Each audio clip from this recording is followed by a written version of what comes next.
Vou começar a gravar, então. Bom dia, boa tarde, boa noite a todos. Esse tempo virtual faz a gente estar em muitos tempos ao mesmo tempo, né? Mas bem-vindos todos à mesa Arte e Ecologia Humana, Saberes Herdados. É uma mesa que foi montada especificamente para a 14ª Conferência Internacional da Sociedade de Ecologia Humana. É um evento que está sendo ocorrendo em Petrolina, na Bahia, no Brasil, mas está sendo mostrado para muitas pessoas. É um evento internacional, temos convidados de muitos lugares. Então, para essa mesa, eu vou convidar algumas pessoas de universidades diferentes, universidades portuguesas e brasileiras, a Silvia Regina Paz, que é da Universidade Federal do Vale do Jequitinhonha e Mucuri, a Verônica Aldé, que é da Universidade Federal de Goiás, da PUC, Goiás, a Andréia Luísa Teixeira, que é da Universidade Nova de Lisboa, mas também da Universidade Federal de Goiás, e a Carla Vise, que é da Faculdade de Ciências Sociais e Humanas da Universidade Nova de Lisboa.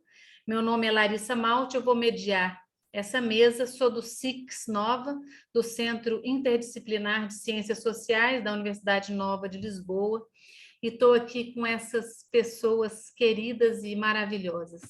Vou passar, então, a palavra para a querida Silvia, professora da Universidade do Vale do Jequitinhonha, que vai apresentar, então, para a gente um trabalho muito lindo sobre contos que educam e preservam a lógica da preservação ambiental nas culturas tradicionais brasileiras. Então, diga, Silvia, como é que foi, como é que está sendo e como é que é essa sua pesquisa? Bom, boa noite, boa tarde, bom dia a todos e todas. É um prazer imenso fazer parte desta mesa, coordenada pela Larissa, a qual eu agradeço pelo convite, né? Sou Silvia Regina Paz, professora da Universidade Federal dos Vales do Jequitinhonha e Mucuri, né? Atualmente estou coordenando o mestrado Saúde, Sociedade e Ambiente. Também faço parte de uma comissão que é Encontro de Saberes, né? Que é justamente para travar um diálogo entre os saberes científicos acadêmicos e os saberes científicos das culturas tradicionais brasileiras. Então, a gente traz mestres e mestras destas culturas para ministrar aula, fazer parte de projetos dentro da universidade. E também sou assessora voluntária da ACAJU, que é a Associação Caiçara Juqueriquerê, sediada no litoral norte de São Paulo. Bom, esse trabalho, né, faz parte do livro Arte e Ecologia, organizado pela Larissa Malte e pela professora Iva Pires. E este livro vai ser, né, lançado neste evento, e todos e todas estão convidados. Bom, esse trabalho é uma reflexão sobre a relação das culturas tradicionais brasileiras de um modo geral, sobre os espaços naturais, né? Sobre o meio ambiente natural. E essa reflexão ela foi feita a partir dos contos e causos e mitos também, né, ligado à cultura brasileira em geral, mas em especial à cultura caiçara, da qual eu faço parte, né? Caiçara é o povo que nasceu e vive no litoral do sul do Rio de Janeiro, passando por todo o litoral de São Paulo e litoral do Paraná. Viviam, hoje algumas comunidades ainda vivem, mas da pesca, da caça, da colheita e da pequena agricultura.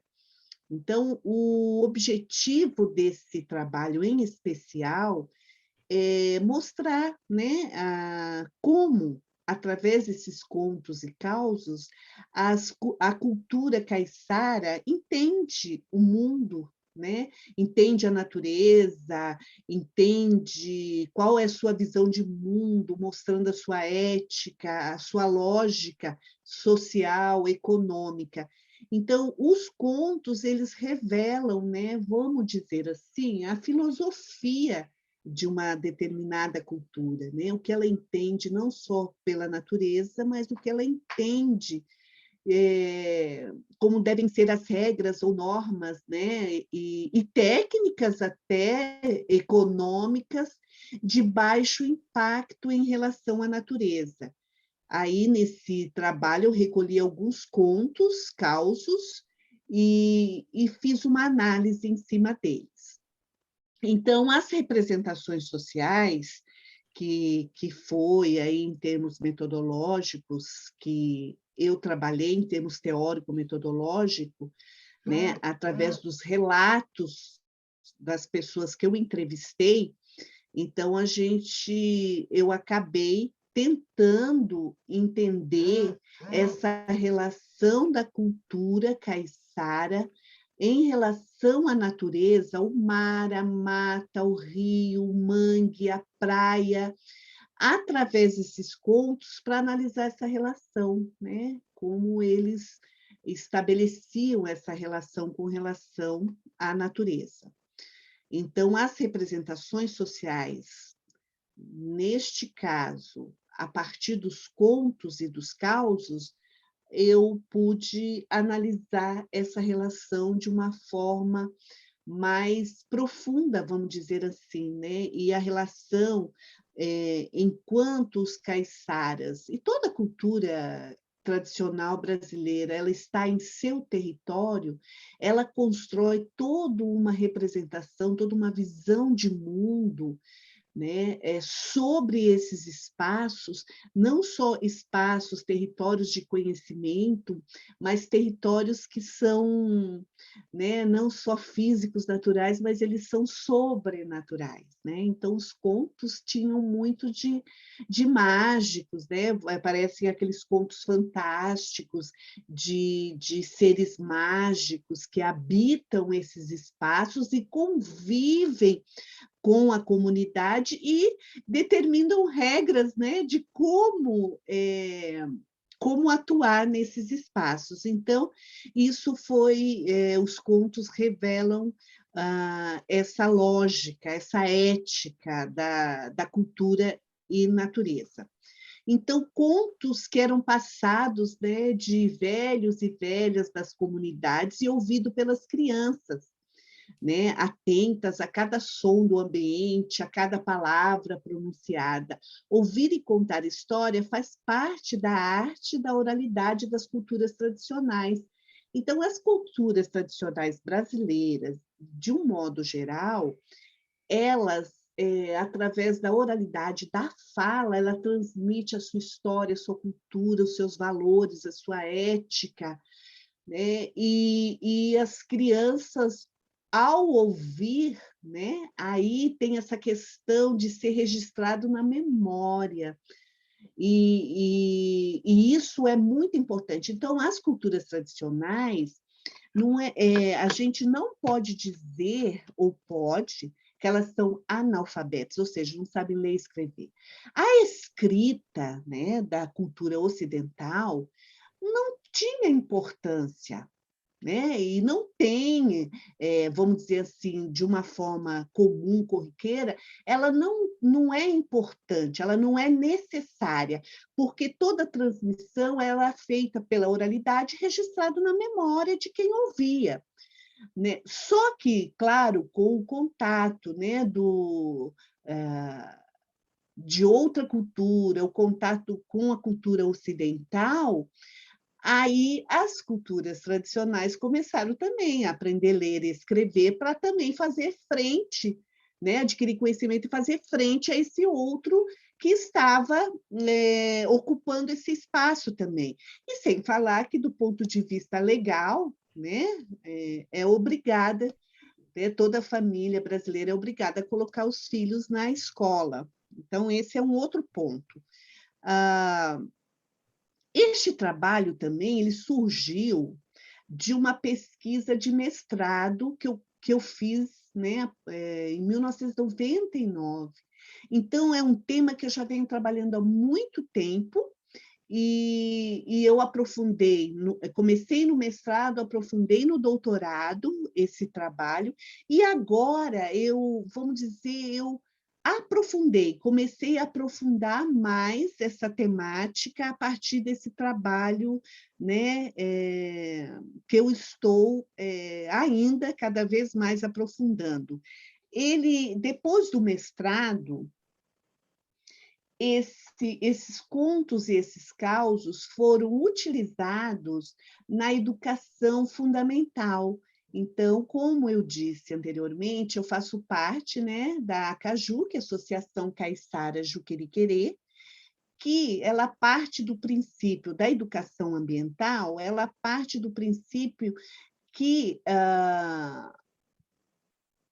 o aprendizado sobre educação ambiental, ela tem que partir dos saberes da cultura caiçara, né? Então, como trabalha com criança, o ensino fundamental, a gente trabalhou da primeira série até a quarta série com esses contos e esses causos, trabalhando a educação ambiental, trabalhando esses saberes da cultura caiçara sobre a natureza a partir dos contos, porque foi uma outra maneira também encontrada de chamar a atenção dos estudantes, né, para esse projeto.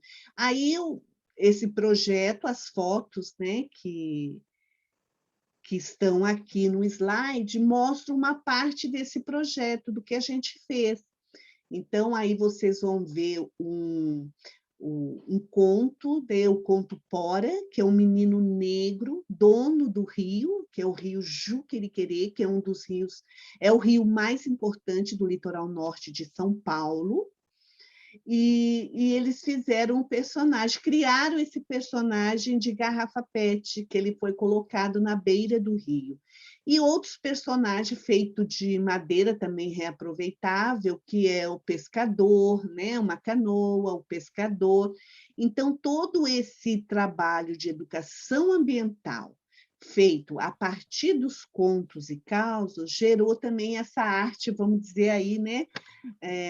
Foram esculpidos personagens dos contos e registrados na comunidade. Então, foi muito importante, porque uma menininha da quarta série ela fez até um rap, né? Escreveu um rap sobre essa atividade que a gente realizou. Então, é isso, Larissa, eu acho que eu finalizo por aqui a minha parte. Obrigada, Silvia. Eu queria que você falasse só mais um pouquinho para a gente sobre essa relação, né? Esse desenvolvimento desse trabalho. Aonde é que se relaciona o autoconhecimento e a autoestima, né, da comunidade? Quanto mais ela se conhece, mais ela se liga à terra, aos seus mitos, né, a esse pertencimento ao ambiente. E como é que isso fica em relação à autoestima, né, dessa comunidade? Só para a gente concluir. Então, assim, claro, a gente espera que com esse trabalho, é um trabalho que, no primeiro momento, você valoriza a cultura local, e você valoriza os saberes da cultura local. E, a partir dessa valorização, a gente espera que a autoestima, né, das crianças que pertencem a essa cultura, e mesmo né, dos adultos que pertencem, eles se voltem para si mesmo e vejam o quanto é valoroso a sua cultura, porque nós temos até hoje, infelizmente, no nosso país, uma desvalorização da nossa cultura muito grande, né? Isso começa há 521 anos, né, de desvalorização. Então, hoje a gente vê situações muito complicadas onde o brasileiro valoriza o estrangeiro e não a nós mesmos. Então, esse trabalho, ele vai nesse sentido também, dessa autovalorização, né? Eu, como caiçara, eu fui ter consciência eu era simplesmente do que da minha cultura quando eu entrei na universidade, né? Porque quando a gente está aprendendo no ensino fundamental e médio, a gente aprende a cultura do outro, a cultura europeia, a cultura norte-americana, né? Eu nem sabia da importância do meu rio, esse rio que eu falei Juqueriquerê, porque eu aprendi a geografia de outros lugares. Então, Larissa, para concluir, eu penso que esse trabalho, você fazendo esse trabalho com as crianças, você eleva a autoestima daquela criança, né? Você valoriza a cultura da própria criança, e isso eu penso que é uma contribuição importante. Não sei se respondi o que É você isso mesmo. queria. Sim, claro, Silvia. Quero te agradecer muitíssimo a sua participação. Muito obrigada por esse trabalho lindo que você desenvolveu e que mostrou aqui, então, para a gente. E eu vou convidar, então, aqui para essa mesa a Verônica Aldé, da PUC de Goiás, para falar um pouco para a gente sobre o universo sonoro Craú, Pedagogia da Terra na Respiração do Maracá. Então, Verônica, está por aí? Estou aqui, salve, salve. Muito obrigada pelo convite, por estar integrando esse grupo, né, de mulheres falando sobre ecologia humana, né, e a arte. E é uma oportunidade muito preciosa para nós todos, né? Cada vez mais a arte está se mostrando o quanto nos torna mais sensíveis, nos possibilita, né, respirar um pouquinho mais profundamente. Eu vou falar um pouco sobre o universo sonoro, né, dos Craô. É uma pesquisa que já tem mais de 15 anos, é uma pesquisa coletiva, né, intercultural, que nasce do interesse dos professores Craô, quando eles vêm estudar na universidade aqui em Goiânia e passam a pesquisar suas próprias culturas, né, e ver o quanto elas estavam faltando, né, na escola, nos currículos, nos conteúdos da escola estatal, e como se poderia trabalhar essas músicas como bases epistêmicas próprias, né?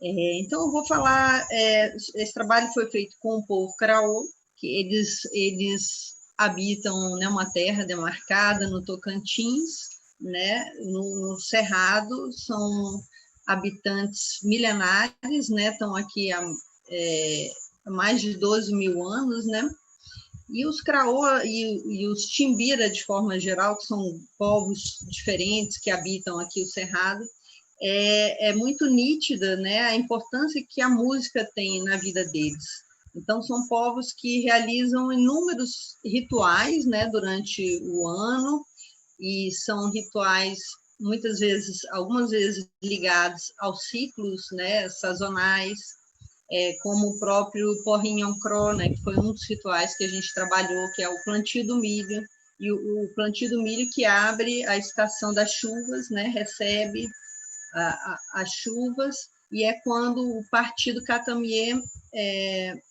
faz a gestão política. Eles dividem a gestão política em duas metades, grandes metades, né, que é a metade das águas e a metade da seca, que é muito marcante aqui no Cerrado, né, quem conhece o Cerrado.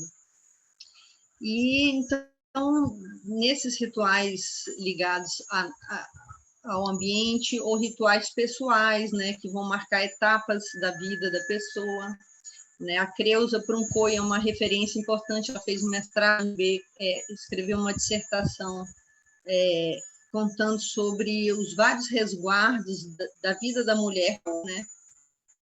Então, isso é importante nesse trabalho.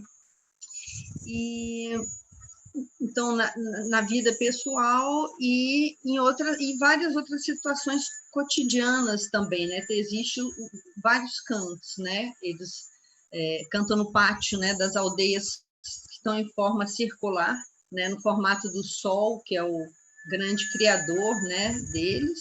Então as aldeias são em formato circular, com um pátio central onde acontecem todos os cerimoniais, né? E essas cerimônias a gente começa a entender, né, ao entrar em contato com as narrativas da origem, né, do Cerrado, origem deles próprios, origem da vida, né, que eles vão contando, a gente compreende que a música sempre existiu, né, antes mesmo dos Craô, que se autodenominam Merrim, né, existirem, a música já existia, né, no universo, no mundo, no Cerrado, e estrutura esse cosmos, né? Todos esses repertórios, né? Grandes repertórios, né? Eles têm uma função política, né? Cosmopolítica, né? Eles são imprescindíveis, eles são fundantes, né? E aí a gente começa a ir enxergando um pouquinho mais, né? Do quanto a música está, né? Integrada na vida deles e do território. E então, esses rituais todos, eles dão o nome de amequim, né? Amequim. Cada amequim é interessante falar assim, eles movimentam não só os cantos, né? Porque cada amequim tem o seu repertório específico de cantos, mas eles vão movimentar para ter um amequim, um ritual, uma festa, né? Que você chama outras aldeias, você chama cantores, convidados, e para isso tudo é necessário um alimento, abundância de alimento, e para isso é necessário o plantio, as roças, e nos amequins vão ter as circulação, né, de cantos, de semente, de conhecimentos, de tecidos, de artesanato. Então, eles têm essa noção que o movimento sempre, assim, que é muito fundamental manter esse movimento e manter a alegria, porque também é nessas festas rituais que eles vão, muitas vezes, sair do luto, são rituais de fim de luto, então é quando eles voltam a cortar o cabelo tradicional, no corte tradicional, eles voltam a se pintar, voltam a estar integrados socialmente, eles ficaram, né, não só no tempo do luto, mas outros resguardos, né, que eles têm que se isolar mais, né? Por, às vezes, muitos meses tem que se isolar, né? E aí os rituais marcam o retorno das pessoas para a vida social, né? Então, os amequins têm essa importância muito grande. E o maracá, que é o instrumento principal dos craôs, tem grandes corais femininos, regidos geralmente por um cantor, né? Com o uso do maracá. Então, essa noção do movimento também está ligado ao maracá, porque eles falam que o maracá tem vida, assim, tem agência, né? Ele tem respiração. Então, eles comparam o maracá ao mundo, né? Que o mundo tem respiração, o mundo tem que estar em movimento, e o maracá e os cantos têm que estar em movimento também. Então, é uma coisa só, né? Os cantos e o mundo e a respiração de tudo, toda essa grande estrutura, né, cosmológica.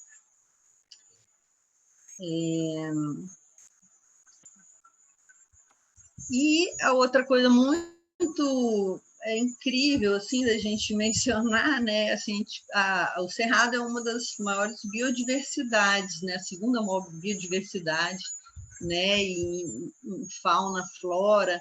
E aí os Craô contam que essas músicas que eles cantam, esses repertórios vastíssimos, a gente não consegue nem precisar assim, quantas músicas eles cantam. Eles aprenderam, né, os pajés antigos, ancestrais, tiveram nesses outros mundos e vivendo com eles, né, transmutando, né, o corpo, muitas vezes em situações extremas de quase morte, né, doenças graves, né, e e acessaram esses outros mundos de outros seres, do fundo das águas, do reino celeste, das aves, né? E a partir dessa convivência, esses pajés conseguiram ter essa comunicação, aprender esses cantos e trazer para suas comunidades num tempo passado, né? Então, os Traô falam, até hoje, os cantos que a gente canta não foram compostos, ninguém inventou, nenhum de nós inventou, eles foram ensinados sempre por outros povos, outros seres, e a gente canta porque a gente precisa manter como uma comunicação energética, assim, né, de que executando esses cantos, né, as árvores ficam alegres, ficam contempladas, ficam energizadas, e os animais também, e cada animal tem seu próprio canto, que os Craô cantam. E aí, cada animal, nessas músicas que a gente começou a traduzir, aí tem esse trabalho muito importante de tradução, né? Que através dessas traduções a gente começa a compreender, visualizar o mundo que eles enxergam, que não é o mesmo nosso, né? E aí, em cada música dessas, é aquele bichinho, então é a anta, é o guariba, é o lobo-guará, é o buriti, é arara, azul, são eles cantando sobre eles mesmos, como é que eles andam, né? Então, animal tem a sucuri é só na vereda, né? No ambiente alagadiço, né? A ema já é na chapada, então eles vão cantar aquele ambiente e a sua perspectiva, então é um perspectivismo cantado, né? A gente pode falar assim, né? Lembrando do Eduardo Viveiro de Castro também, né?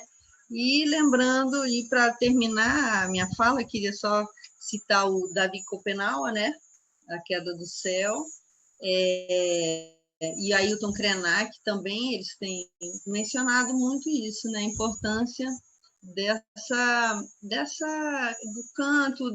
do canto coletivo, do ritual coletivo, da alegria, né? Desse cuidado com a saúde, com o alimento, com os resguardos, é tudo que a gente está precisando pensar, eles têm falado muito, e os Craô confirmam isso tudo, assim, parece que tem uma sabedoria comum também, né, em Yanomami, Chavante, Craô, os Guarani Kaiowá, eles têm nos ensinado muito, né, sobre esses aspectos da ecologia humana e da arte, né. Então, era isso, mais ou menos, que eu queria deixar. Obrigada, aqui. Verônica, muito obrigada pela sua contribuição. Queria só que você falasse um pouquinho mais, só para concluir, sobre a música, né, enquanto arte, e a sua função, então, na manutenção do planeta, né? A arte, ou seja, aí representada pela música, né, que sustenta o mundo como a gente consegue ver, né?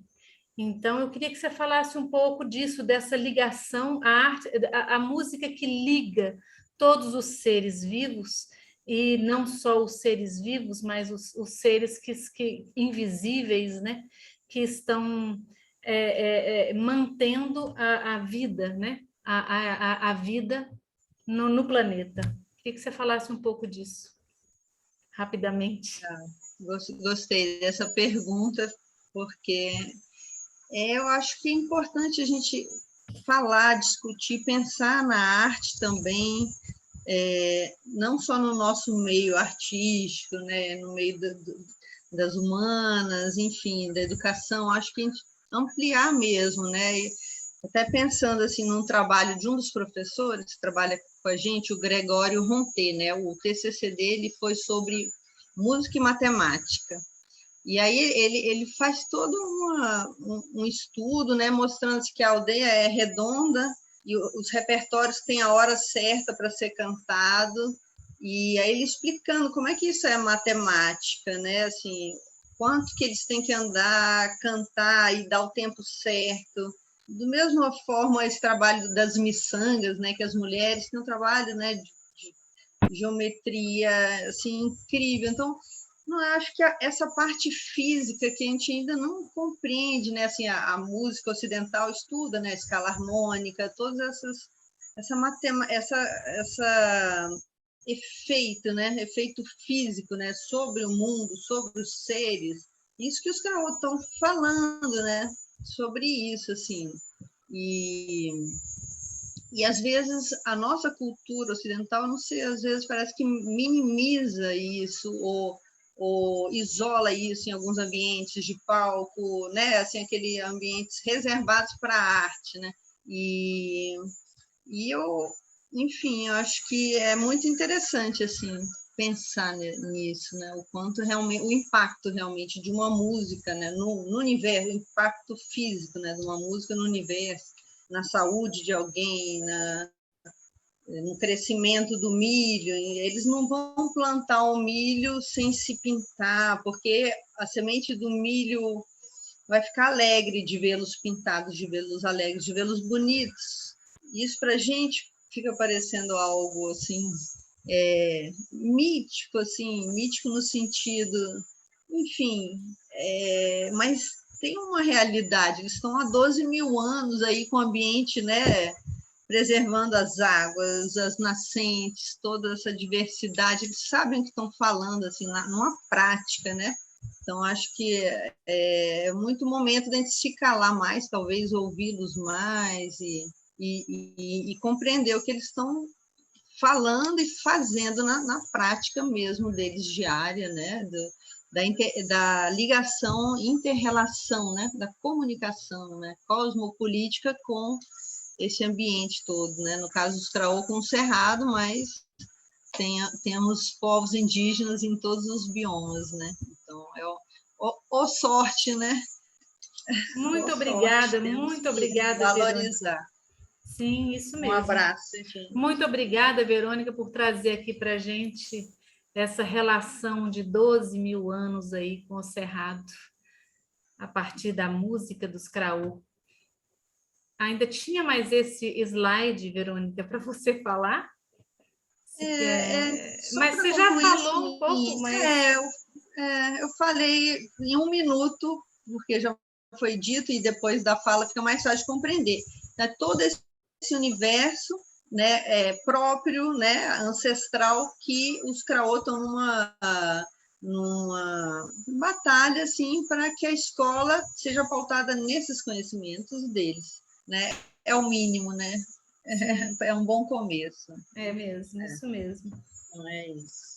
Então, eu vou chamar aqui para a nossa mesa, né, a Andréia Luísa Teixeira, está aqui representando 2 universidades, uma portuguesa e uma brasileira, e ela vai falar um pouco para a gente sobre a Folia de Reis, em Correntina, flautas, memórias e mitos que ressoam na floresta.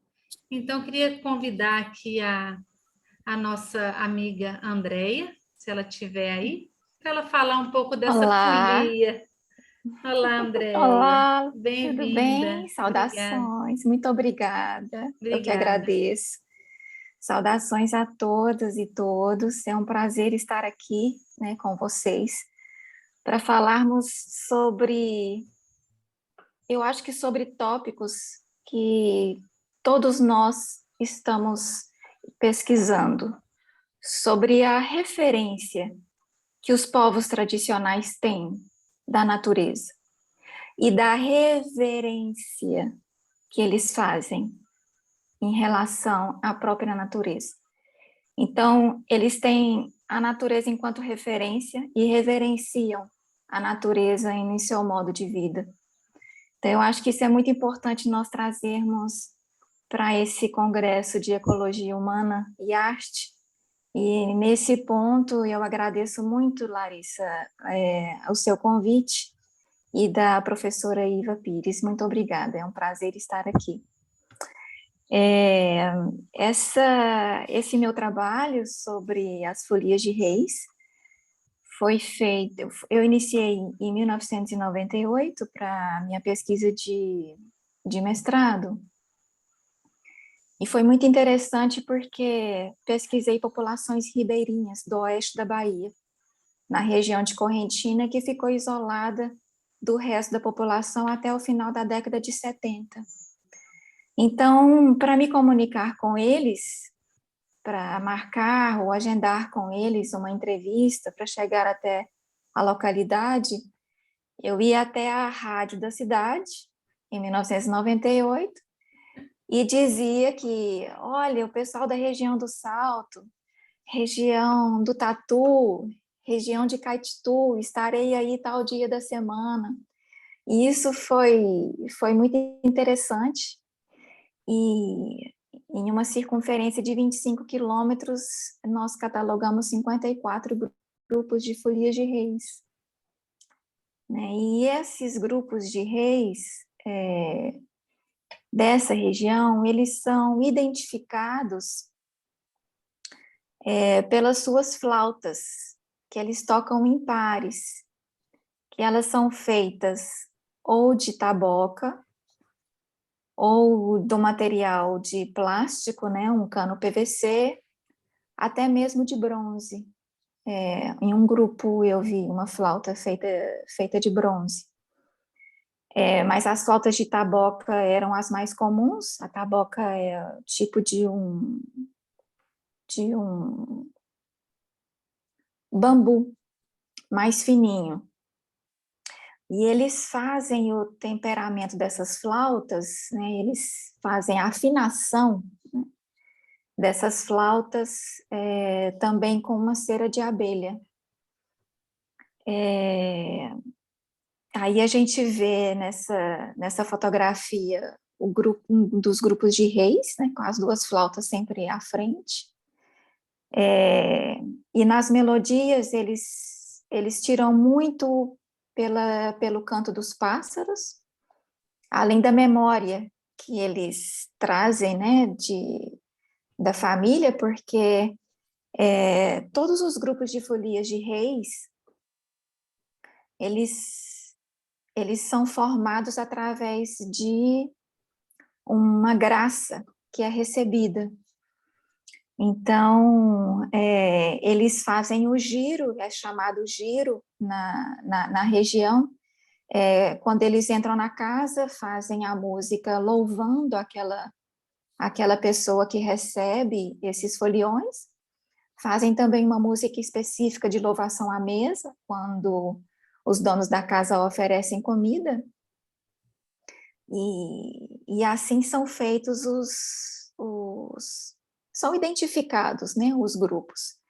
E como essa região também é um mosaico cultural, a folia de reis, ela é predominantemente ibérica, né? Com a colonização portuguesa, eles trouxeram para o Brasil as folias de reis. Acontece em todo o Brasil, mas mesmo tendo características específicas, elas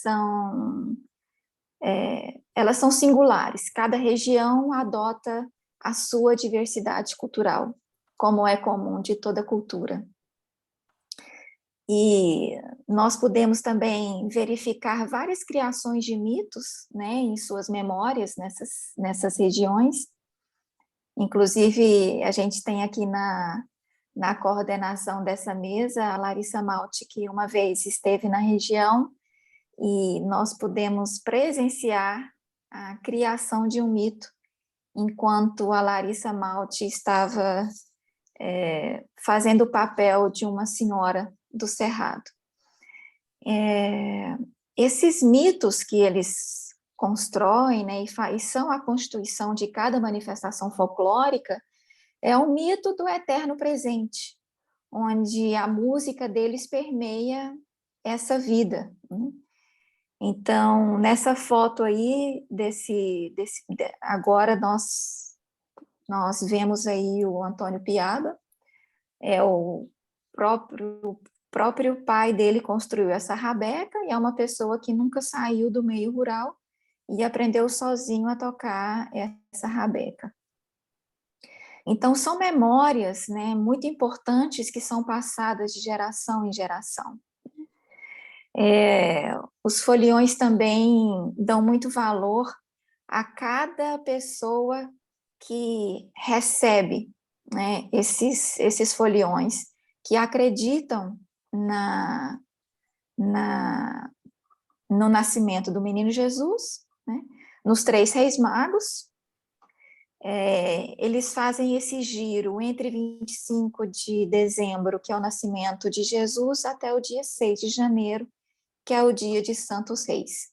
Então, vários grupos de reis fazem peregrinação dentre essas datas. Eles podem começar antes, mas sempre acabam no dia 6 de janeiro, que é o dia que todas as pessoas também desmontam a lapinha ou o presépio, como é chamado. E o que é interessante também nessa região, que as pessoas constroem esse presépio, elas tiram todos os móveis das salas delas e fazem esse presépio em tamanho original, né? Fazem como se fosse uma gruta, colocam os brinquedos e o menino Jesus na manjedoura. E esse, assim, é uma manifestação que as pessoas realmente acreditam como única e que recebem essa graça na vida delas e da família delas. É uma singularidade muito importante dessa região. Então, eu acho que é isso que eu trago para vocês, né, nesse tempo que nós temos, que realmente foi uma pesquisa muito intensa, né, demorou vários anos, né, que eu tive a possibilidade, né, de estar com eles, e pudemos verificar a gratidão e o respeito que eles têm ao meio ambiente e como esse meio ambiente permeia a vida deles, em Muito perfeita obrigada. harmonia. Muito obrigada, Andréia. Agradeço. Quis voltar aqui nesse slide, porque a pergunta que eu queria fazer é: quem é essa menina tocando essa flauta aí, no meio dessas pessoas todas? Eu fico pensando se essa música também te fez, né? Te construiu, né? Então, quem é essa menina e quem ela é hoje? Quanto dessa música está presente nessa menina? Eu fico muito emocionada com essa sua pergunta, Larissa, porque a gente que cresce assim muitas vezes no meio da música clássica, né? Não que não faça parte da minha construção enquanto ser humano e enquanto musicista, né? Mas o dia que eu tirei o salto alto, né, de um palco para tocar música clássica e coloquei um chinelo havaiana para tocar com as folias de reis, eu acho que foi onde as culturas se encontraram dentro de mim. Então, eu devo muito às manifestações folclóricas, eu devo muito às culturas populares do Brasil, que eu pude perceber que são muito fortes e elas se complementam. Eu acho que todos devemos ter um carinho e uma atenção, um cuidado muito especial a todas as manifestações culturais que rondam a nossa vida. Obrigada. Muito obrigada, Andréia, pela sua participação.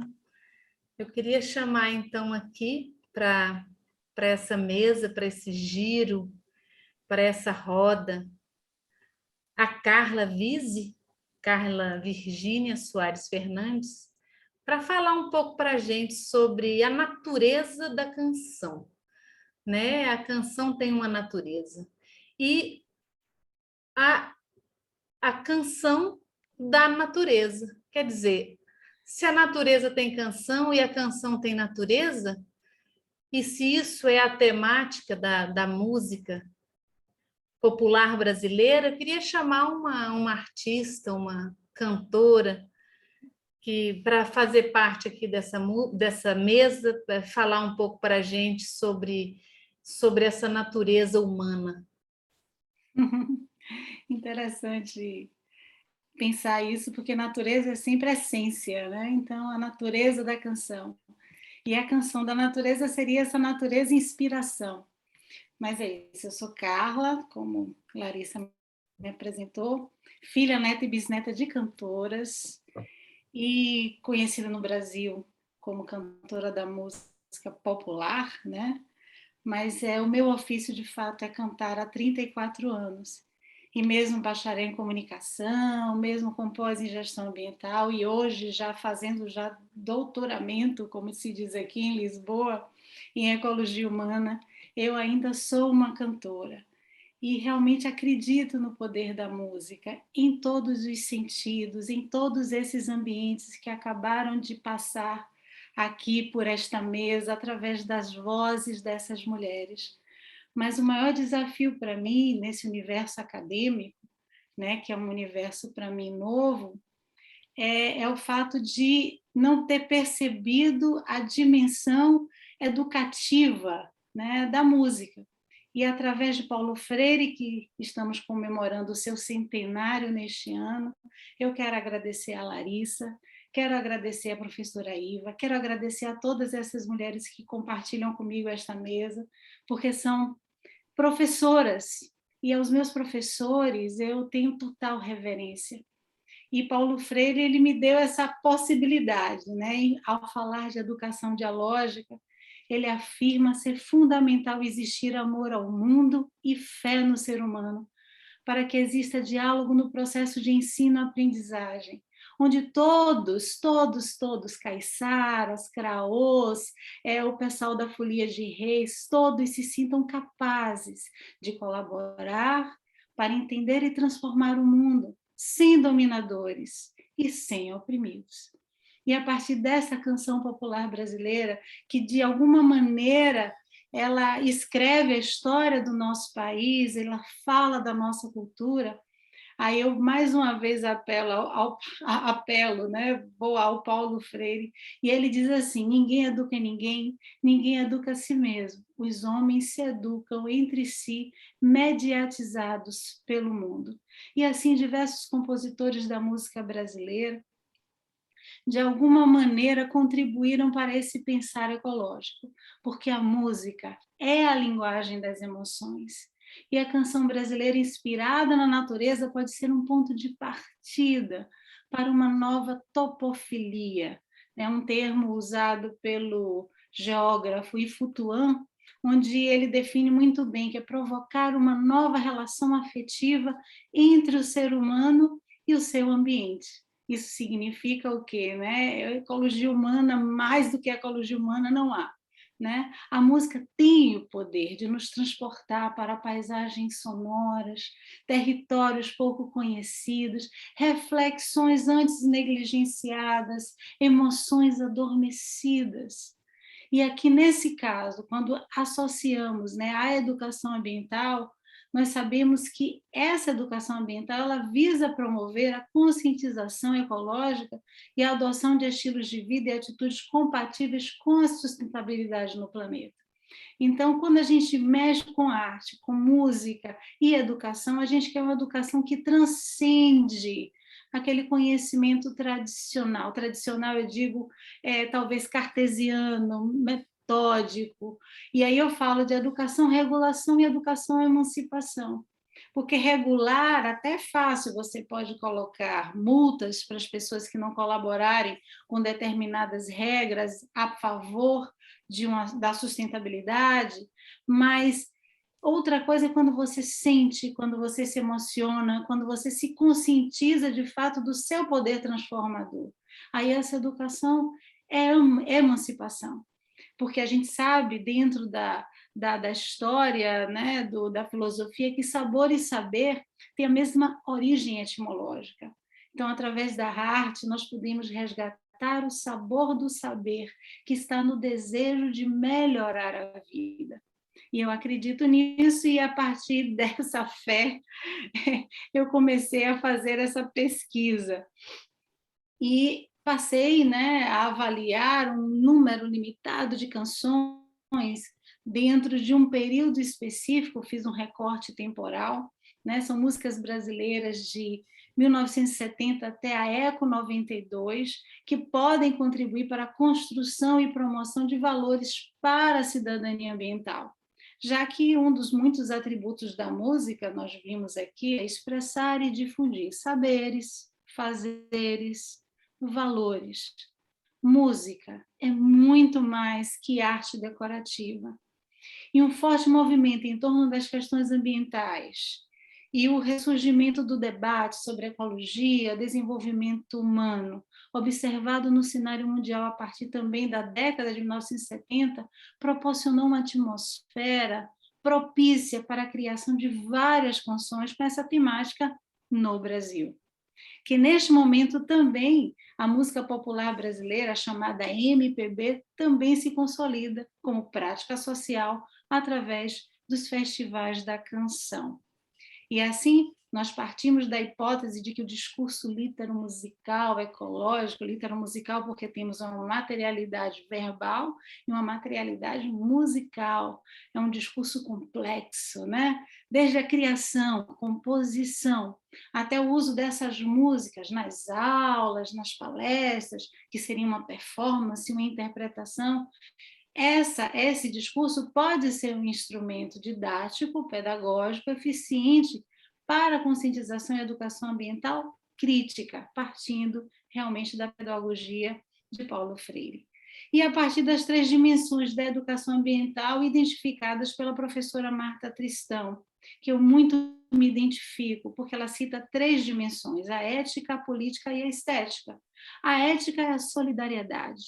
Não podemos nos salvar isoladamente, ou nos salvamos todos, ou então não conseguiremos dar continuidade à trajetória humana no planeta Terra. A política, que exige participação também de todos, e a dimensão estética, que aí entra a arte como um alicerce poderoso, que é o reencantamento.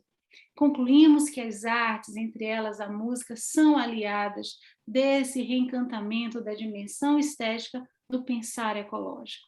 E assim, dentre as macro tendências político-pedagógicas da educação ambiental, que são identificadas por Lairargues e Lima, que são estudiosos da educação ambiental no Brasil, nós percebemos que temos uma linha conservacionista, mais biologizante, pensando na preservação do planeta. Temos uma educação mais pragmática, que é aquela que busca as certificações, que busca a ecoeficiência, e temos a educação ambiental crítica, que aponta para a necessidade de ruptura com antigos padrões de abordagem e comportamento, proporcionando assim um diálogo criativo, diverso, onde assim possamos alcançar o reencantamento dessa dimensão estética do discurso ecológico que falei anteriormente. E assim, isso pode resultar em maior engajamento pela sustentabilidade local e global.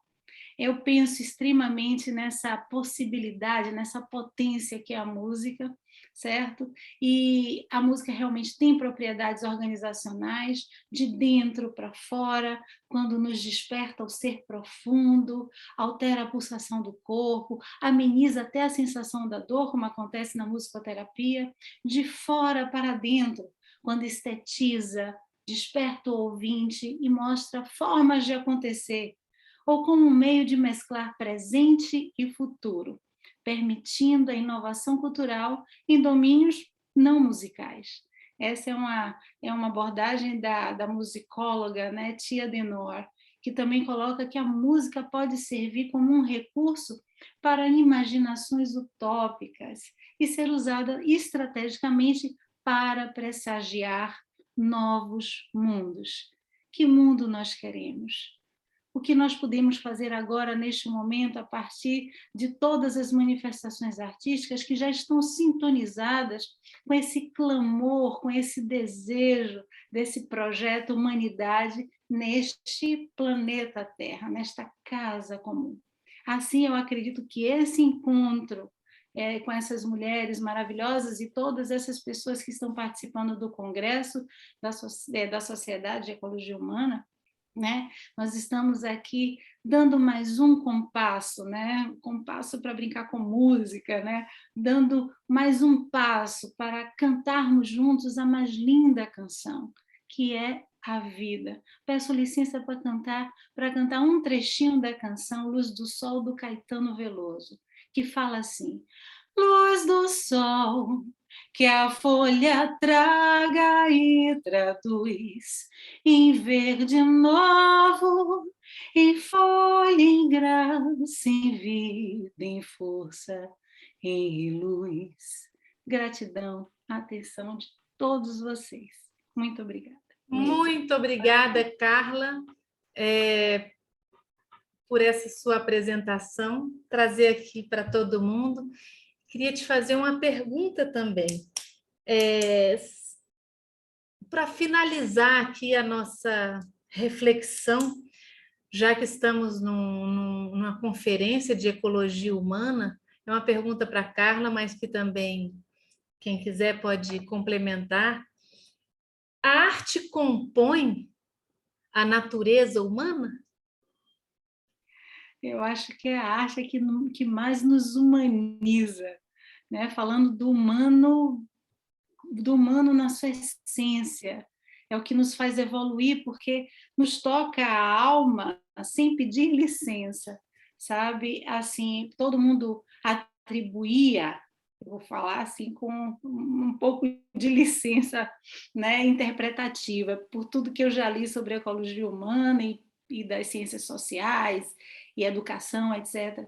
Mas, assim, dizem que o que diferenciava o ser humano e colocava o humano naquele topo da pirâmide era a razão. Mas, sinceramente, o que nos faz humano mesmo é o sentimento, é o amor que podemos compartilhar, sabe? É a fé que temos um no outro de poder realizarmos juntos transformações muito mais profundas. Então, já acabou isso, né? Diante da teia da vida, dessa visão sistêmica que a própria ecologia profunda nos sugere. Então, ela trabalha exatamente algo que transcende, como todas falaram aqui, que vai muito além da razão, que vai muito além do que é definido, conceituado, escrito. A gente sente e às vezes nem consegue definir. E através desse sentimento é que podemos nos mobilizar de verdade para transformações reais nessa humanidade que somos nós. Como diz o Krenak, que humanidade é essa que nós somos hoje, né?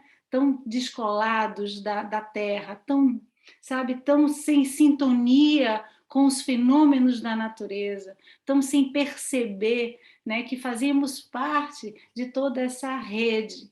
Então, vamos, né? Menos ego, mais eco. Eu acredito que é isso que nos torna humanos, e a arte precisa, a cultura precisa ser um instrumento realmente utilizado, usado constantemente para esse novo pensar ecológico, esse novo pensar humano na Terra. Eu acho que é Muito isso. obrigada, Carla. Mais alguém quer falar alguma coisa para a gente finalizar aqui? Queria agradecer muitíssimo, agradecer a todas vocês, essa mesa linda, esse giro, os caiçara, a música popular brasileira, os craô, a folia de reis, as meninas que fomos, que somos, as velhas que fomos, que somos, as nossas reflexões, né, sobre arte e ecologia humana. Foram 2 anos de reflexão, porque pensávamos que esse trabalho ia ser em 2019, 2020, 2021, e o tempo foi passando e a gente não parou de refletir, né? E trocando sempre umas com as outras, girando sobre esses conceitos da natureza humana, né? Faz parte da nossa natureza criar, né? E por isso que eu fiz essa pergunta. Será que a criação não é a nossa razão de existência? Então, vou terminar aqui com vocês, porque o nosso tempo acabou, mas quem quiser falar mais alguma coisa? E só quero agradecer, Larissa, por essa oportunidade, por conhecer vocês todas. Gente, que coisa, sabe? Foi um presente escrever, aprofundar sobre algumas coisas, rediscutir outras lógicas da relação do humano com a natureza. E vocês, lindas, vocês são muito lindas. Eu, assim, estou me sentindo agraciada mesmo por estar junto de vocês. Obrigada, Larissa, que você construiu, né, Obrigada, Silvia. essa união aí muito bacana. Eu acho que essa união já existia, como dizem os craô, né? Ninguém cria nada, não. A gente só recebe a incumbência, né, de fazer acontecer no plano real, mas tudo já existe, tinha que acontecer, e eu acredito mais nisso do que nos direitos autorais. Queria agradecer, então, todas vocês por tudo, por esse momento todo, dizer que estaremos aí no lançamento do livro Arte e Ecologia Humana, que vai estar em PDF para leitura de quem quiser, quem tiver com vontade de ler, no site da Ecologia Humana, da Faculdade de Ciências Sociais e Humanas da Universidade Nova de Lisboa, disponível gratuitamente, e para ser uma semente aí nessa discussão entre arte e ecologia humana. Muito obrigada, meninas.